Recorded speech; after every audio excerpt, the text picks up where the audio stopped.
So ngayon guys, samahan nyo ako. Pupunta tayo ng Caloocan City Hall South. After nun, pupunta tayo naman ng Quezon City Hall sa likod nun dahil may sadya din ako. So samahan nyo ako guys. Gear up lang tayo. So adios amigos. Ride safe.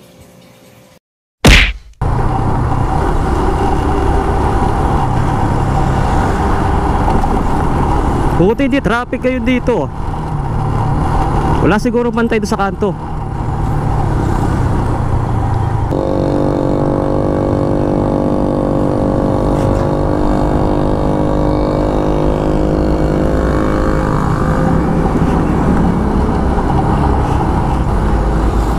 Ano to? Wow, Dominar 400.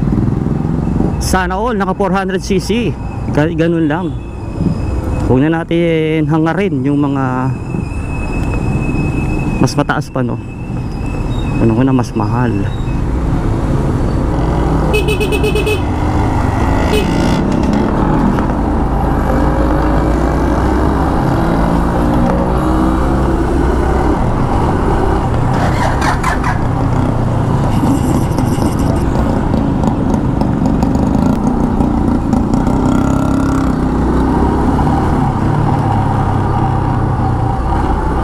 Sabi nila ay sarwandaan dito sa may Suncrest, no? Try natin. Inaayos daw noon. Dati kasi napaka lubak-lubak. Napaka talaga, butas-butas. Tapos kapag maulan, ang hirap dumaan, di mo makita kung gaano kalalim yung butas. Eh sabi nila inaayos daw, sabi ng mga kasama ko rider. So dahil nga tayo, tingnan natin ngayon kung talagang ayos na. Sana wag umulan guys, dahil makulimlim. Although may dala naman akong kapote, pero mas maganda pa rin kung wag umulan. Siguro sa Muñoz na lang ako dadaan guys, mag-EDSA na lang ako. Bahala ko sana magkamatsili eh, pero ano mas maganda kaya. Ang lakad pala natin ngayon, di ba? Tulad na nasabi ko kanina ay City Hall ng South Caloocan. Magpapa-authenticate tayo ng birth certificate ng baby ko. Sa North, doon sa amin, pwede naman daw. Ang problema, ang release ay January 12 pa. So matagal pa bago mo makuha. So kailangan kasi makuha na namin eh. Kaya no choice, napilitan akong pumunta ngayon na South. Fake news yata o kung di pa yata ayos nakasapatos pa man din ako ngayon. Dapat kadalasan sinusuot ko yung ano eh. Ay bukang fake news guys. Ay patay, nakasapatos pa man din ako guys. Sana wala butas, sana wala butas. Ayun, sabagay buti meron tayong experience 4 wheels sa harapan. Ayun, wala. Sapatos pa ba din ako, kaya pag tumukod ako doon sa tubig, ay, basa ang sapatos. Pero kung talagang tutukod, no choice di ba? Talaga lang magpatubba ka, di ba? Okay, ginagawa, pero ito pa lang. Ito pa lang kalahati guys, kung makikita nyo. Tapos magwa one way pa yata sa lubungan. Ayun, dito. Akala ko tapos na.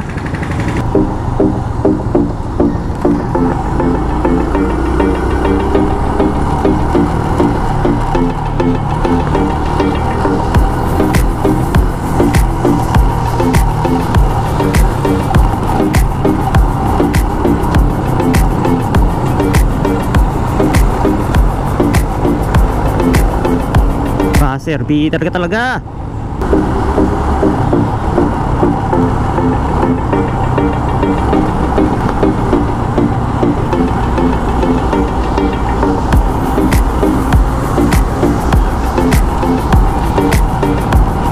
Diba ako, magkakapatsili ba ako? O mag-EDSA? Mag-EDSA na nga lang ako.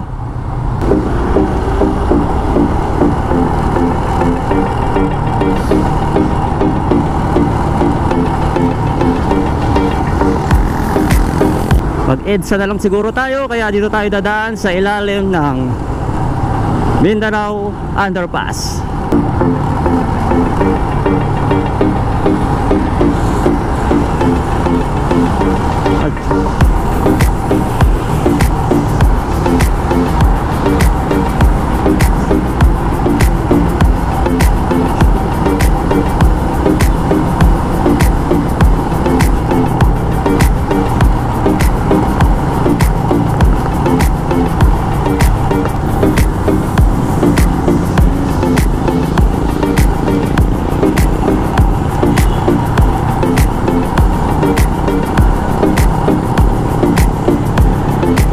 hindi masyado traffic ngayon dito guys. Susundan ko na lang si Waze. Actually guys, di ko rin kabisado sa south eh. Dahil labas pa lang akong pumunta doon. Malapit na tayong lumabas ng EDSA. Nararamdaman ko na ang kanyang presensya. Ang lakas ng aura ng EDSA. Dito na tayo sa may SNR banda, SNR Muñoz. Dito sa EDSA guys, huwag ka masyadong pumwesto dyan sa kanan.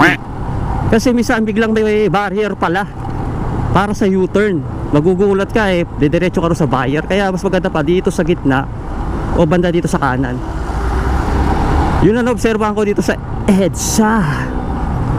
Bawal mag-racing dito. So hindi pati kailangan magbadali. Tingin ko yung transaction ko naman guys, hindi mahaba pila eh.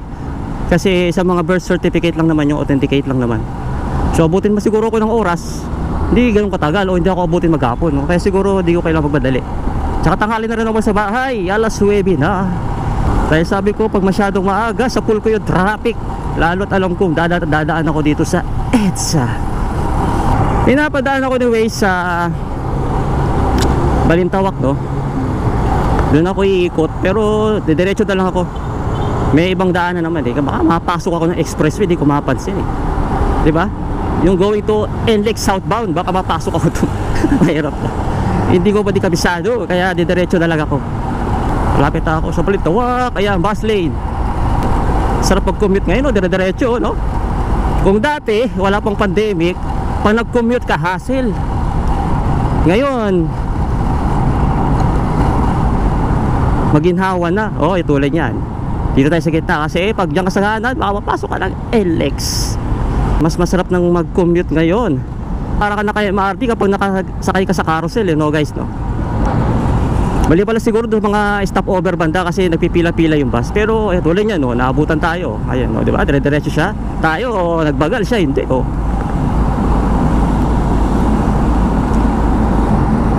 Hindi ako dadaan dyan, didiretso na ako. Pinapapasok niya ako doon sa ano. Pero hindi, didiretso ako. Pinapasok niya ako dito eh. Dito niya ako pinapaikot. Pero didiretso na lang ako. Yan, dito niya ako pinapaikot. Going to Manila. Ah, dito na nga ako magle-left turn. Left turn tayo guys. Okay, babe tayo. Pila na lang tayo dito. Wala namang masama. Wala namang mawawala. Ay, malapit na pala ako. Pagkaliwa ko pala ito, City Hall na. Dito sa Caloocan South, maraming one way dito. Kaya pag hindi nyo kabisado, mas maganda pa mag-Waze. Katulad ko, hindi ko kabisado. Kaya mag-Waze tayo. At least si Waze, di tayo mapasok sa one way. Mahirap mapasok sa one way. Ah, 10 Avenue na pala yung guys. Yung kanto na yan, 10 Avenue. Okay. Ayan, no, 10 Avenue. Then, nasunod na kanto, 9 Avenue. Tapos 8 Avenue. Ah, ito na yung City Hall guys. Uy, S1000R.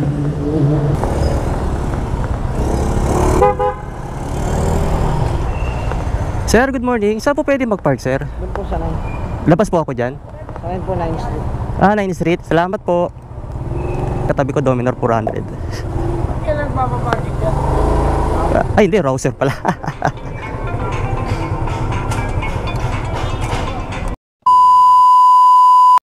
So, okay guys. Nakuha na natin yung ating sadya. Pabalik na tayo pero may dadaanan pa ako na isa bago tayo tuluyang umuwi at makulimlim na.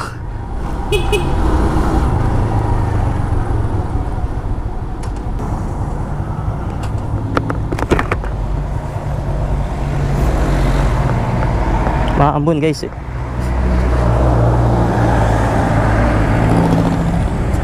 Okay.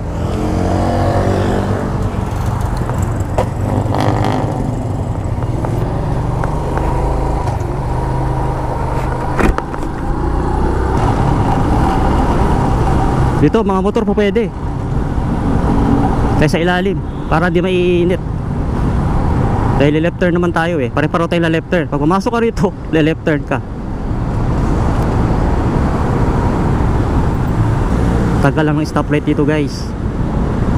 Okay, go na.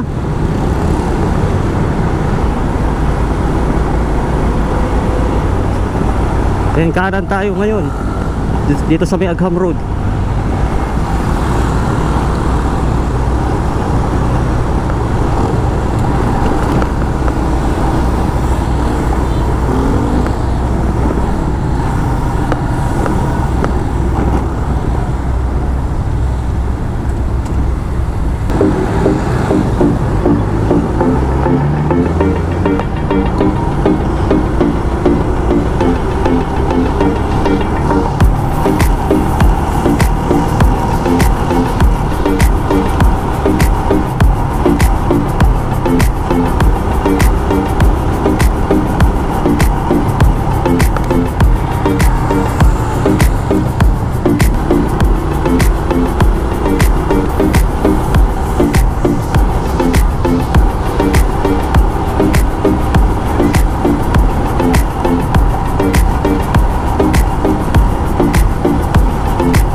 Patay na natin guys tong Waze kasi kabisado na natin dito.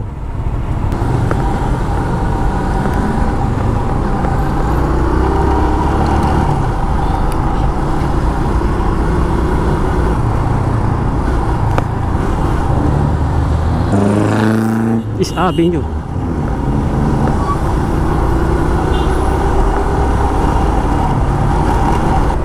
Ito na pala ako.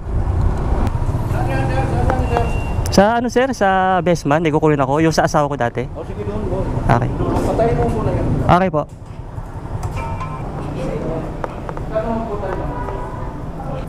Okay. Safety.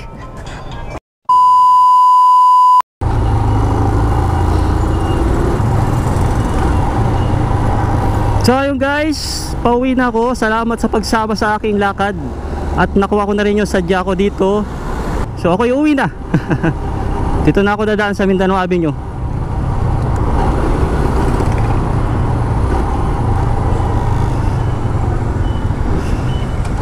So u-turn tayo.